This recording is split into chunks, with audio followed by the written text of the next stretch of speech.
ហើយនឹងយើងនឹងធ្វើដំណើរទៅកាន់ភ្នំបូកូដើម្បីទៅច្រកពពកមកថង់យកមកផ្ទះហើយខ្ញុំក៏នឹងយកពពកមួយនេះយកទៅលក់ឲ្យបងអូនស្រីរបស់ខ្ញុំផងដែរហើយចាំមើលថាតើគាត់ឲ្យតម្លៃខ្ញុំប៉ុន្មានដល់មិនចាំយូរខ្ញុំក៏បានធ្វើការរៀបចំអវ៉ាន់ហ្នឹងទៅកាន់ខេត្តកែបសិនដោយសារតែបងស៊ីងគឺគាត់ត្រូវទៅកែបចឹងទៅគឺខ្ញុំសុំឡានគាត់ជិះហ្មងទៅចាឥឡូវហ្នឹងគឺយើងធ្វើដំណើរទៅកែបសិនហើយអ្នកដែលជួលខ្ញុំទៅកែបគឺខ្ញុំនេះហើយ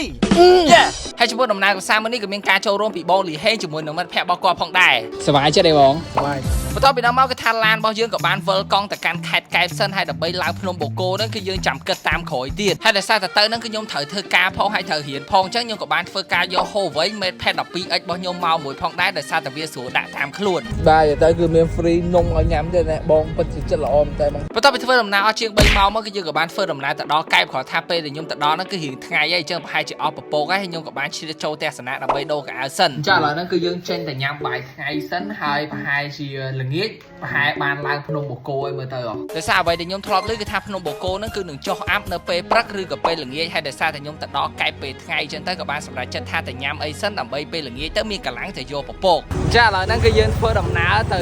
ៅទិញអីញ៉ាំតែបន្តមកគឺថាមានអីច្រើនទេគឺយើងក៏បានធ្វើការទិញគ្រឿងសមុទ្រតិចទិញគ្រឿងពងតិចចឹងទៅនិយាយទៅញ៉ាំហ្នឹងគឺដើម្បីឲ្យមានកម្លាំងសម្រាប់ការចាប់ពពកហ្នឹងហ្មងបន្ទាប់ពីហ្នឹងមកគឺថាយើងក៏បានធ្វើដំណើរទៅដល់តូបដែលយើងនឹងញ៉ាំបាយថ្ងៃត្រង់បាទនិយាយទៅពេលហ្នឹងគឺហេវខ្លាំងមែនតើហើយគាត់ទៅពេលហ្នឹងគឺខ្ញុំដាក់បាយមួយម៉ាត់ចូលមាត់ពុបគឺខ្ញុំក៏បាននឹកឃើញថាគឺខ្ញុំត្រូវនៅសល់អាស្រ័យមែនដើម្បីធ្វើឲ្យគ្រូចេះតែនៅពេលដែលញ៉ាំបាយហ្នឹងគឺខ្ញុំញ៉ាំមកត្រង់មកនោះទេហើយនៅពេលដែលខ្ញុំញ៉ាំហើយភ្លាមចឹងខ្ញុំក៏បានមកឈិលមុខសមុទ្រហ្នឹងដើម្បីបញ្ចប់កិច្ចការងាររបស់ខ្ញុំសិនចឹងបើថានៅពេលដែលមាន Huawei Mate Pad 12 អីចឹងមកគឺអ្នកទាំងអស់គ្នាអាចរៀនឬក៏ថាធ្វើការបានគ្រប់កន្លែងតែម្ដងដោយសារតែវាអាចមកជំនួស laptop របស់យើងបានដោយសារតែវាមានបំពាក់ជាមួយនឹង keyboard mouse ហើយនឹង pen ស្រាប់ហ្មងបាទចាឥឡូវនេះគឺយើងចូលឡានវិញហើ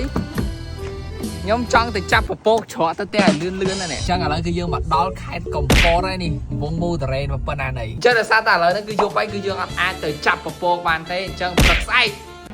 ែកគឺខ្ញុំនឹងទៅឡើងភ្នំបូកូហើយចាប់ពពកយកទៅផ្ទះវិញព្រឹកស្អែកឡើងភ្លាមគឺថាប្រហែលជាម៉ោង6កន្លះគឺថាម្នាក់គឺអត់តន់ងើបនោះទេមានតែខ្ញុំតែប៉ុណ្ណោះដែលងើបមកដោះថ្មិញដើម្បីឡើងទៅលើភ្នំបូកូហ្នឹងគឺយើងចង់យឺតហើយប៉ុន្តែគឺខ្ញុំគិតថាយើងអាចទៅច្រកពពកទៅផ្ទះវិញបានហើយយើងទៅតែហើយការដែលខ្ញុំទៅហ្នឹងក៏ខ្ញុំមិនទៅតែម្នាក់ឯងដែរគឺយើងទៅចំនួន3នាក់ឯណោះបាទនិយាយទៅពេលហ្នឹងក៏រៀងភ័យដែរដោយសារតែពេលដែលខ្ញុំចេញហ្នឹងគឺម៉ោង7កន្លះហើយចឹងទៅគឺខ្ញុំខ្លាចពេលទៅដល់ទៅអស់ពពកគ្រាន់ថានៅពេលដែលខ្ញុំមើលទៅភ្នំហ្នឹងទៅគឺឃើញអាប់ដែរចឹងទៅនៅតែមានក្តីសង្ឃឹមឥឡូវហ្នឹងគឺយើងមកដល់ហើយនោះលោកអ្នកទាំងអស់គ្នាបានឃើញចឹងគឺខ្ញុំបានមកដល់ច្រកចូលភ្នំបូកូហើយអញ្ចឹងទីទៀតគឺយើងបានទៅច្រកពពករបស់យើងហើយលោកអ្នកទាំងអស់គ្នាឃើញពពកហ្នឹងទីទៀតខ្ញុំ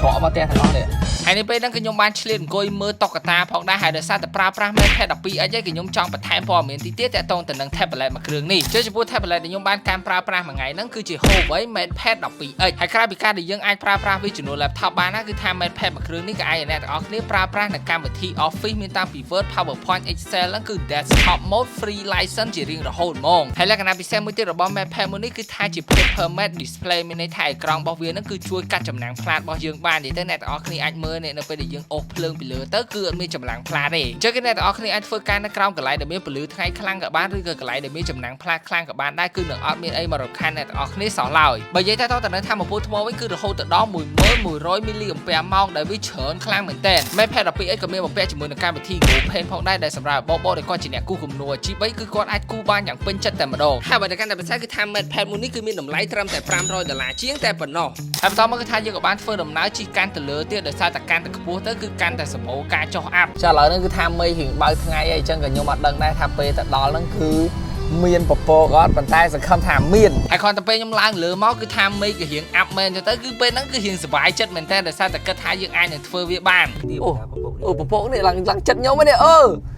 ងចាប់ពពកว่ะអូជាប់ពពកទៅផ្ទះប្រហើយឃើញអត់អ្នកទាំងអស់គ្នាឃើញពពកហើរទៅអូខេបាទយ៉ាឥឡូវនេះផងដែរគឺថាយើងបានមកដល់លើបូកូហើយមើលទស្សនភាពមួយបាទអញ្ចឹងយើងនឹងធ្វើការច្រកពពកតែម្ដងព្រោះតែក៏ប៉ុន្តែខ្យល់ហ្នឹងសើខ្យល់ពពកទេអញ្ចឹងយើងធ្វើការច្រកចូលមកដល់ទៅពេលអញ្ចឹងទៅវីដេអូបដូរពីចាប់ពពកមកចាប់ខ្យល់វិញអានេះគឺថាពពកផងអាប់ផងខ្យល់ផងមកពីភ្នំបូកូ50,000ដៃ2